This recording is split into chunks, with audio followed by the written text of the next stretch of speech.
History of Money Explained, let's take a look at L. Frank Baum, the author of The Wonderful Wizard of Oz. So who was L. Frank Baum? Lyman Frank Baum was born to wealthy parents right here in this house in Chittenango, New York in 1856. This is the house where L. Frank was born. His family lived in this area and it had a barrel factory here across the road from the house. It's over here. Yes. His father made his fortune in the oil fields of Pennsylvania. In 1880, at age 24, his father built him a theater in Richburg, New York, and Baum set about writing and acting in plays. Baum's theatrical career met with little success, so in 1888 he and his wife Maud moved to Aberdeen, Dakota Territory, where he opened a store known as Baum's Bazaar. These were tough times in the Midwest. Baum was in the habit of giving credit to his former clients, and this eventually bankrupted his store.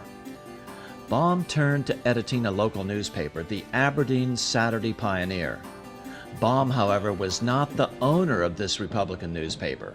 Jobs were scarce, and Baum was forced to write for his Republican audience despite his family's liberal to populist political leanings. By 1891, times had grown so tough in Dakota Territory that even Baum's newspaper failed. So he moved Maud and their 4 sons to Chicago, where he took a job reporting for the Evening Post. Like most writers, he had to work multiple jobs to feed his growing family. In 1897, Baum wrote and published Mother Goose in Prose, illustrated by Maxfield Parrish. In 1900, Baum and Denslow published The Wonderful Wizard of Oz. The book was the best-selling children's book for 2 years after its initial publication. Baum and Denslow teamed up to produce a musical stage version of the book that was also a huge financial success. Early film versions were produced in 1910 and 1925, but the MGM classic movie starring Judy Garland as Dorothy was produced in 1939. This version included many changes that largely obscured the monetary reform symbology. Dorothy's silver slippers were changed to ruby slippers to take advantage of the new Technicolor process. Now, with the history of money in America laid out, let's take a look at the Wizard of Oz to see if these symbols make sense. Well, the principal and most powerful symbolic reference is, of course, the yellow brick road and the silver slippers. In the book version of The Wizard of Oz, Dorothy's slippers are made of silver, as opposed to in the film version where Dorothy's slippers are made of ruby. You take away the silver slippers on the gold or yellow brick road, and all of the other symbolism tends to be lost. The original populist solution was government-issued money called greenbacks. But the greenbacker movement had failed, so the populists had switched to expanding the money supply with government-issued silver coins. The underlying dispute, however, was not what money was made of, but who should issue it, private bankers or the people themselves through their representative government. The first person Dorothy meets along the way is the Scarecrow, representing the supposedly ignorant Western farmer. Although he thinks he doesn't have a brain, the Scarecrow proves to be very clever at figuring things out on the trek to Washington. And this was Baum's way, perhaps, of saying that the farmer, in fact, did understand the basics of economics, and that an expansion of currency was, in fact, a legitimate way of improving the condition not only of the farmer, but of the economy as a whole.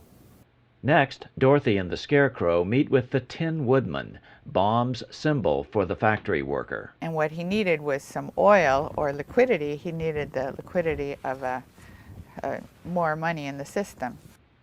As Professor Hugh Rockoff of Rutgers University put it in his 1990 article in the Journal of Political Economy, the Tin Woodman had joined the ranks of those unemployed in the Depression of the 1890s, a victim of the unwillingness of the Eastern gold bugs to countenance an increase in the stock of money through the addition of silver.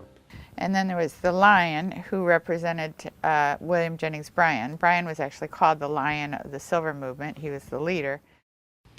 Bryan was considered a coward because after his loss in 1896, he backed away from the free silver movement. According to Professor Rockoff, The last character to join the group is the Cowardly Lion. This is Bryan himself.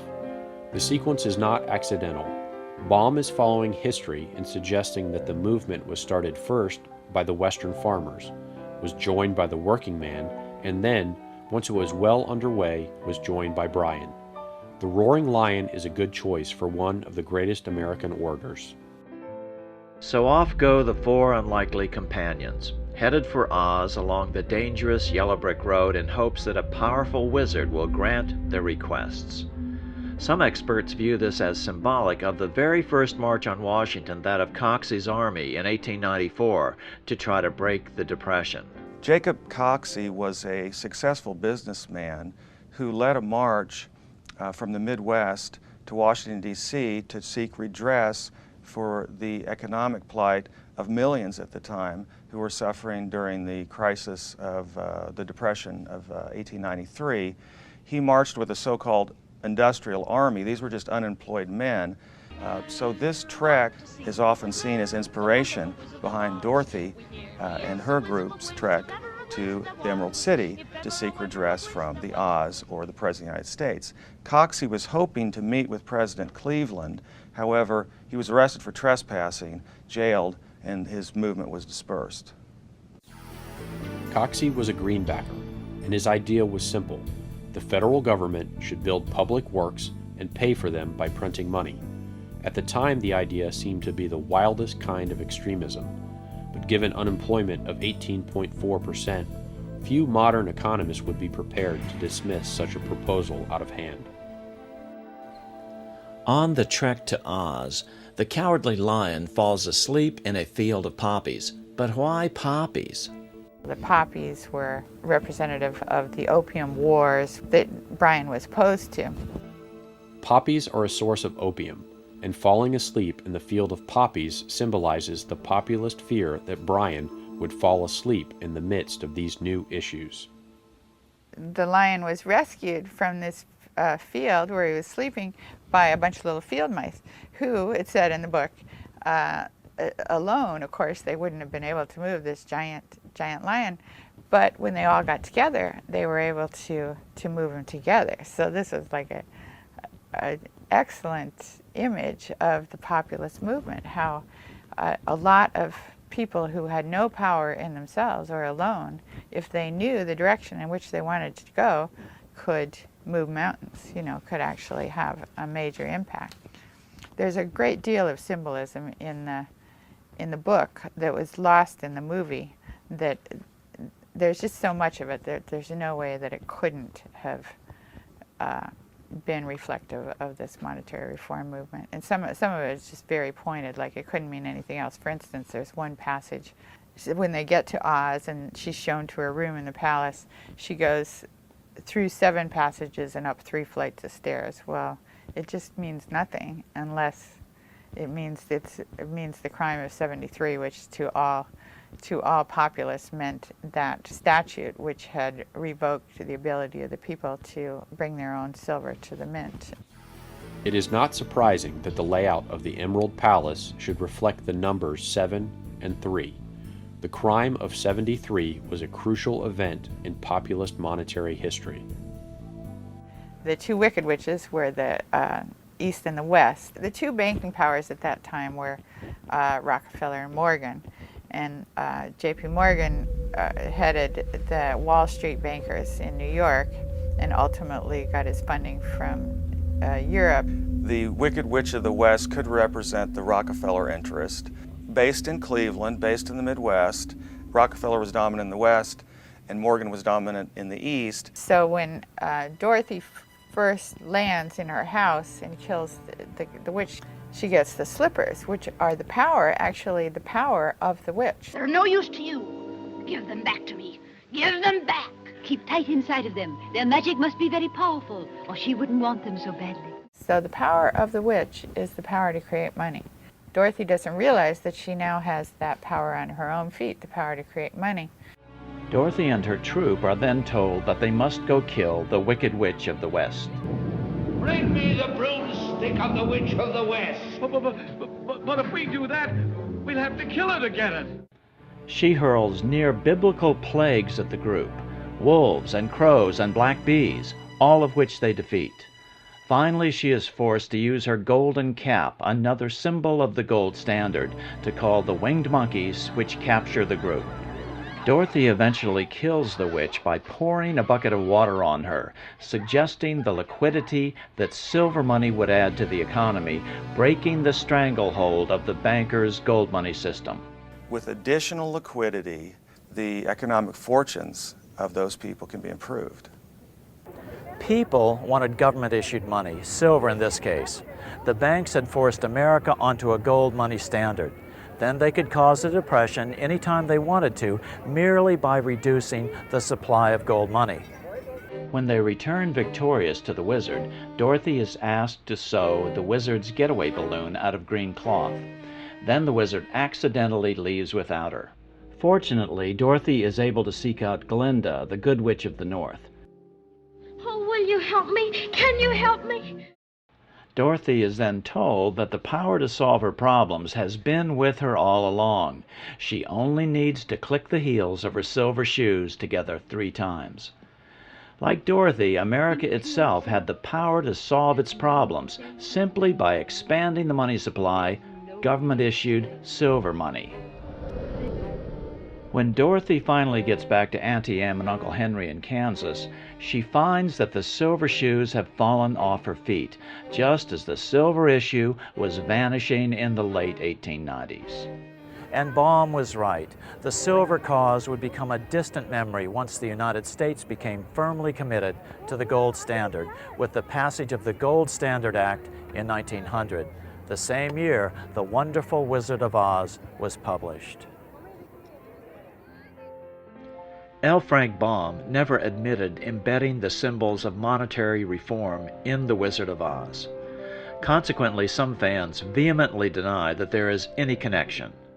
However, the period immediately after the book's release may offer some helpful clues regarding his motives. References to current affairs appear in a number of Baum's later works. In 1901, Baum worked on a comic opera entitled The Octopus or the Title Trust. This was while he was still trying to break away from writing any additional Oz books. However, the public pressure became too great as The Wizard of Oz continued to grow in popularity. Eventually, Baum appeared to lose all interest in politics as he became wealthy from having written what would become the most popular children's story in history.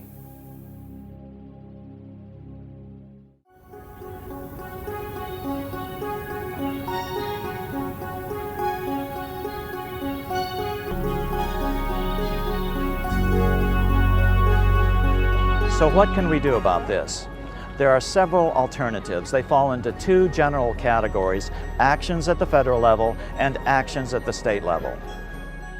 There are 3 basic federal level solutions, all of which have at their core that government should issue and control the quantity of money, and commercial banks can only lend out the money they actually have. British citizen James Robertson splits up the money power between 2 competing governmental bodies. The British government would publish monetary objectives approved by Parliament, for example, an inflation range of 2 to 3%. Then the Bank of England would create just enough debt-free money to achieve those objectives. It would then give this money to the government to spend into the economy by the normal budgetary process. This is an agency of society. It's a public agency acting in the public interest, and it's acting in the public interest to achieve objectives given to it by the elected government. It should be at professional arm's length from the elected people themselves, because the legislators are going to try and get as much money as they can into their local economy.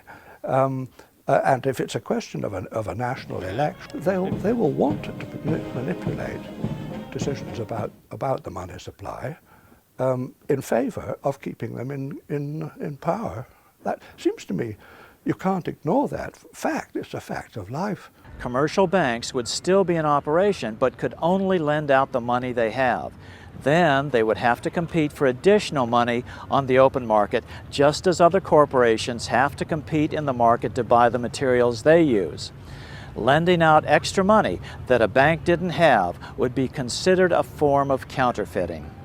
They would be prohibited from creating new money at all. And they would be competing, absolutely competing without subsidy, as they have now, competing with other banks to provide a better deal. Right. And what this would do, it would make the banks truly competitive, which they're certainly not at the moment. They're about the only huge industry that is subsidized to the level that they are.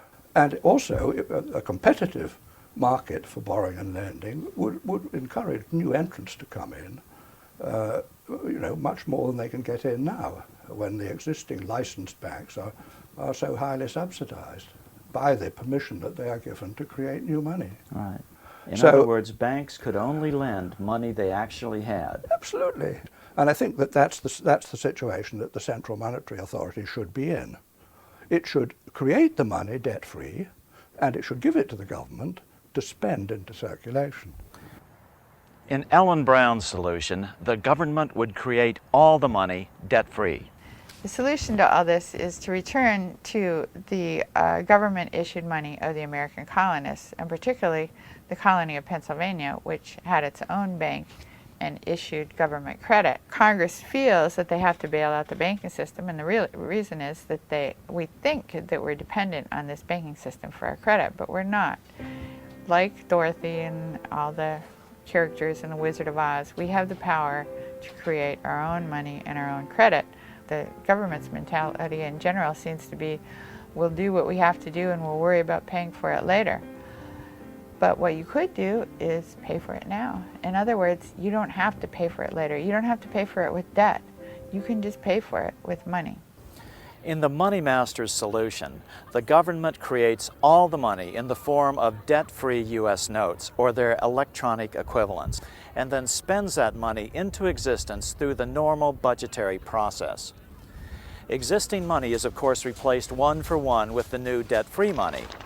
The national debt is paid off with this new money as well, but to prevent inflation, reserve requirements are gradually raised on the commercial banks, requiring them to maintain 100% reserves. In other words, banks could then only loan out money they actually have. I think that the solution is what I call $1 of capital, which is simply that you have to have $1 of capital against every unsecured asset you lend against. So if you're going to loan against a credit card, you have to have $1 of capital for every dollar that's outstanding in balance.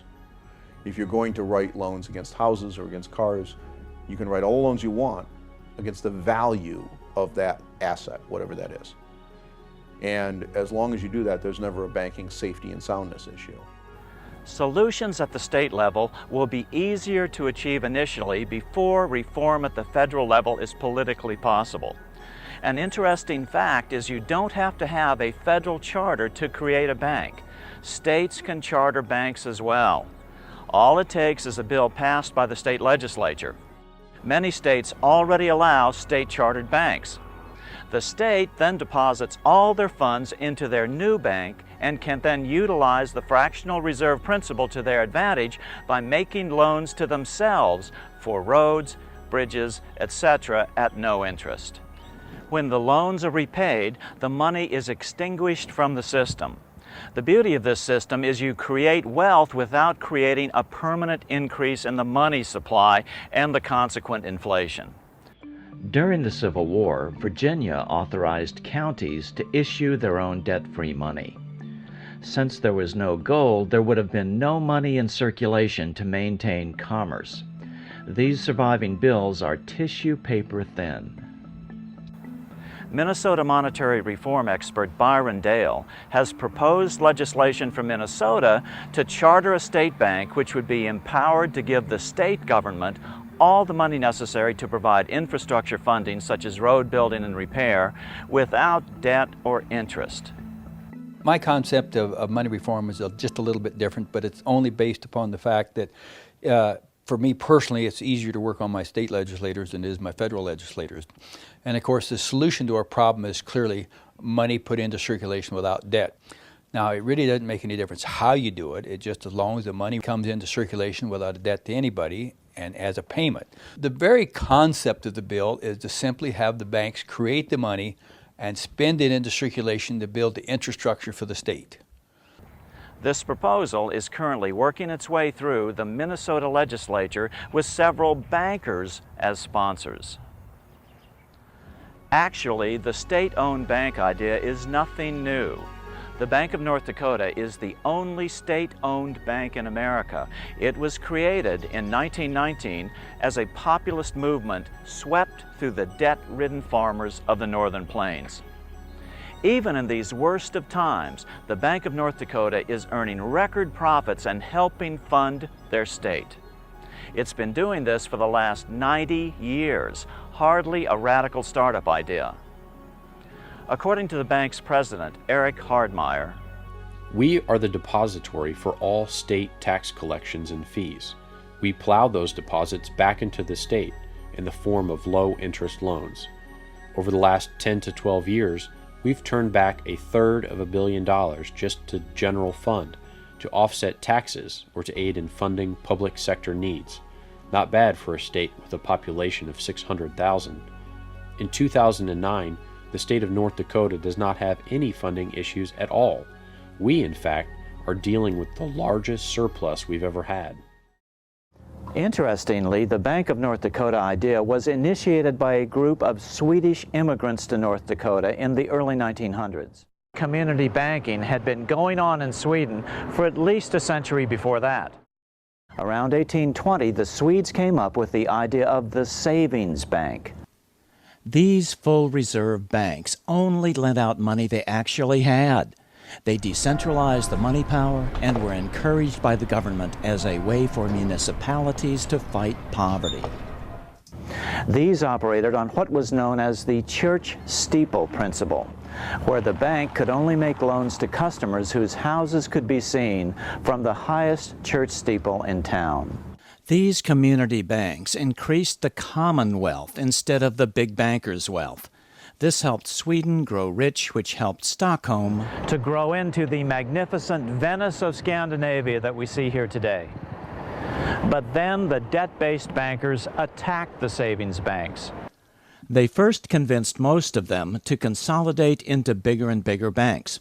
Then the Swedish Parliament was convinced to pass a law allowing the non-profit savings banks to be bought up by the commercial banks. After a series of mergers, these banks are now called Swedbank. They were under a severe attack during the 80s, but many of the saving banks still remain in the country. And they are very effective, and especially because they decentralize the power and give it back into the hands of the citizens. They empower the local communities. And in times of crisis, they have proven to be more profitable than the big banks. Now there are only about 50 savings banks left.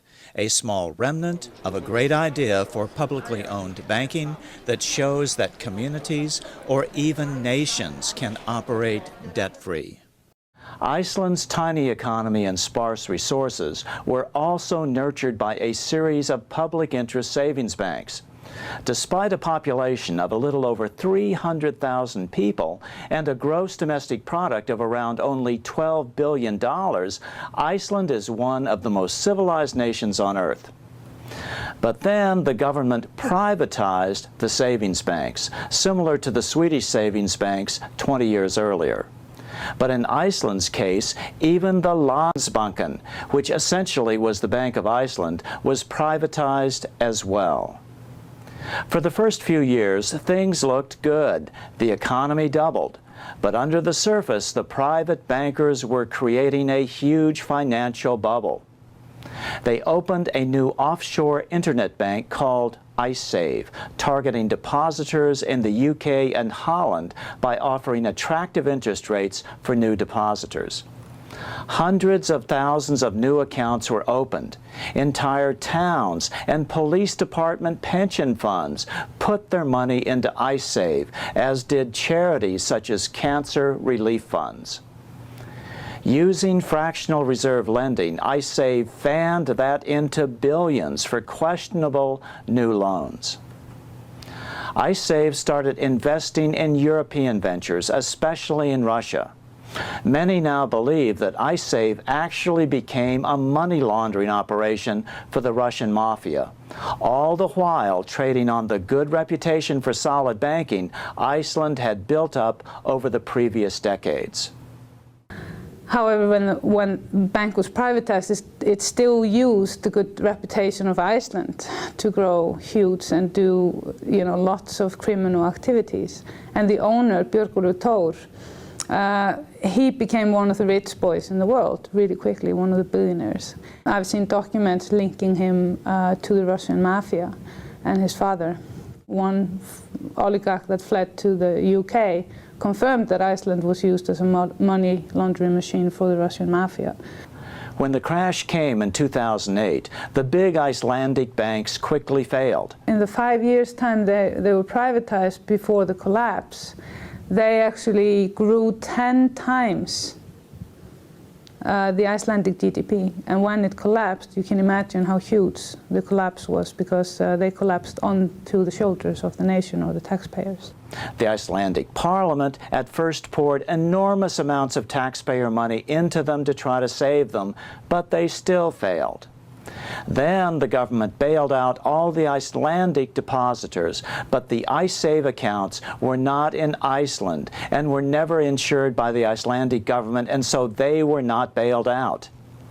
However, in the face of tremendous political pressure at home, the British and Dutch governments bailed out the IceSave accounts of their citizens, and then tried to make Iceland pay for it at terms that have decimated Iceland's fragile economy.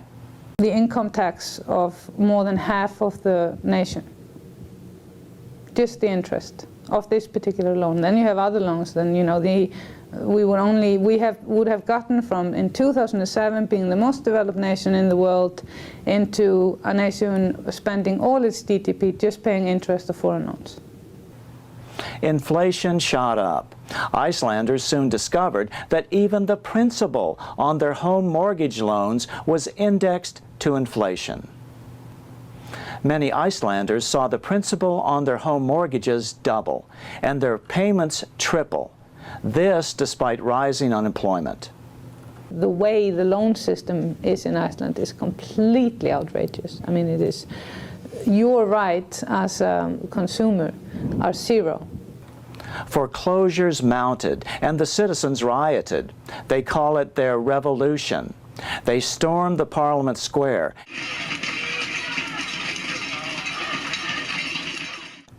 The president was forced to call for a referendum. 93% of the people voted not to bail out the bankers. The Brits aren't exactly as shining lights here about how to handle international relations. It's one of the worst conducted, most absurd things I've seen in a long time, really. I mean, it's obvious that the Icelandics cannot afford to pay this money back. What we've just seen is the first anti-bailout tax revolt here. Now the ruling party is trying to convince Iceland to join the European Union to be eligible for loans to save its economy. The people, however, seem unconvinced that more and more debt is the solution. Iceland now seems determined to take back their money power and not take on more national debt. What I want to implement here is a healthy banking system where you don't have fractional reserve, you don't have high interest. The bank should not serve as mafia outlets. It should be something that is important for the communities. Over 70% of Iceland now opposes joining the EU, and some are now supporting proposals for cities to start up savings banks based on the Bank of North Dakota model to provide local credit and stop the rising wave of housing foreclosures. We're not part of EU yet. They are trying to put us in it with 70% of Icelanders don't want to join the EU, but the Social Democrats are in power, and that is their sole mission, to get Iceland into the EU. Iceland is proud of its democratic heritage. Iceland is the home of the oldest parliament in Europe, having met annually for over 1,000 years. For the first 800 years, the Icelandic parliament met at this site, where the North American tectonic plate meets the European plate. Called Þingvellir, Icelanders consider this a holy site where elected government was born. Today, Iceland is the new battleground as it attempts to become the first nation in modern times to escape the serfdom of the debt money system. If Iceland escapes, the rest of the world will be watching. If you end up paying this money, entering into the EU to try to find salvation that way, it will only get worse. The thing, what has happened in Iceland is going to happen on a worldwide scale in our lifetime. There won't be enough money to cover all the debts. Why are governments pumping money into private banks? Why are they not letting them roll? I mean, just like any other. And then the excuse is, oh, they're too big to fail. Let them fail, please. So what this all boils down to is whether America, still the freest nation in history, will once again break free of the privately owned central bank as it has 6 times in the past. Our money is not issued by the government, even though they make it look like it is. It doesn't have to be this way. This system has got to go. Some will say, well, those crooks in Congress will create too much money once they get the money power. But Congress now creates all the money at once. It just creates it as debt, which never gets paid back, and which we, the people, have to continually pay interest on. Instead of creating bonds or debt, the government could and should be creating dollars, interest-free. Even though the federal government is out there borrowing and spending $3 trillion, 10% of GDP, 9.4, something like that, over the last 2 years. Even though they've done that, the total amount of debt outstanding in the system since the beginning of 2008 has actually contracted, including the federal government. Now, that comes directly off the Federal Reserve Zone Z1. Okay? You cannot grow an economy in a debt-based monetary system for real when the outstanding credit is becoming smaller. It can't be done because all money is debt in one form or another. But more importantly, the Treasury could solve this. Treasury has authority to issue non-debt-backed currency. They do it every day, and the quarters that are in your pocket are not debt-backed. As the inventor of the electric light, Thomas Edison, put it, if our nation can issue a dollar bond, it can issue a dollar bill. Both are promises to pay, but one promise fattens the usurers and the other helps the people. Edison was friends with carmaker Henry Ford. Ford understood how the monetary system depended on keeping the average American confused. It is well that the people of the nation do not understand our banking and monetary system, for if they did, I believe there would be a revolution before tomorrow morning. Under this system, we can never get out of debt. It's just impossible. Nor is gold-backed money the solution. That was the most important symbol in The Wizard of Oz. You think international manipulation is easy now? Just wait until we return to a gold money system. As Thomas Edison told the New York Times, gold and money are separate things. Gold is the trick mechanism by which you can control money. That is the root of all evil. The solution is government-issued money. That's the most democratic form of money system. It maximizes freedom in a republic instead of the centralized control of the international plutocracy we are rapidly devolving into. But be prepared to deal with the modern-day gold bugs. Their arguments divert us from the real question.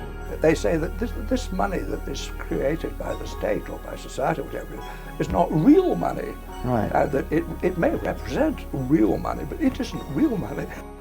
It's not what backs our money. It's who controls its quantity. That's what The Wizard of Oz was all about. Big bankers were controlling the quantity of American money, gold money. Others will say Congress isn't responsive to the people as it is. Well, of course not. Politicians are responsive to those with the power. Right now, the banks have the power. We have to take back the ultimate power of any nation, the power over its money. With the power of banks diminished, politicians will become responsive to the voters once again. If we value the Founding Fathers' dream of freedom and escape from serfdom by political self-determination, we have to conclude that creating our money is too important a function to be put into private hands. History has shown time and time again that leads only to plutocracy, rule by the rich, and ultimately slavery. But what about the banks? They're already failing. Let the big banks fail. No bank is too big to fail. Government can issue its own money. We don't need their hyper-expensive compounding interest system.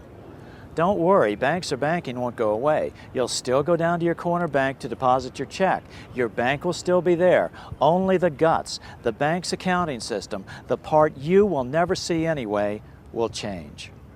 It does not mean that the banks will be unable to be prosperous. They would have a slightly different business model than they enjoy now, but not even all the banks have that model today. You have savings and loans, credit unions, loan companies that historically don't create new money, but yet they do intermediate money, they do loan it out, they do take deposits, and they're careful with the investments they make. And they do make money on fees and on being the intermediaries between those sources of funds and the investments they make. And that would not end. It would not. So banks would still have, in my opinion, would have a very prosperous future. All we need in the face of this oncoming first depression of the 21st century is a little education. We can make this the new civil rights movement, the new human rights movement. Nations of the world, the same applies to you. Virtually every nation now labors under the same monetary system. All money is created at interest, as a debt. Once again, we're falling for the bankers' threats of economic collapse, just like when Andrew Jackson tried to kill the Second Bank of the United States. It's nothing but pure extortion, world extortion. Let them fail. Remember, all this money we're giving them is at interest. Money we are borrowing to give to the banks. Then these very same banks have the audacity to loan this money back to us at more interest. This system has got to go. I think it'll be a very big change. I think it will be actually an essential change, looking to, let's say, the next 100 years or so, in the survival of our species. Absolutely. To get this thing straight. That's the secret that can set humanity free. Our children won't be saddled with any more national debt. That's right, no more national debt. That term will cease to exist. And don't fall for the argument that those rascals in Congress will spend too much money if they get the power to create money. Look at what they're doing now. They aren't spending it, they're just borrowing it, then giving it away. It can't get any worse. The questions raised by the study of the symbolism embedded in the wonderful Wizard of Oz are even more important when you understand that this is not just an American problem, it's totally international. This privately owned money system is worldwide and is literally the primary cause of most of the world's hunger, poverty, misery, and disease. After William Jennings Bryan's loss in 1896, their cause started weakening. Their ship started to sink. In 1900, L. Frank Baum's wonderful Wizard of Oz was like a desperate flare fired into the night of history, hoping that someone across the centuries would notice, would pay attention to the greatest issue of their era and ultimately ours, humankind's escape from the debt money system. Let's follow the example of Abraham Lincoln when he issued greenbacks in 1862 to save the nation from permanent division.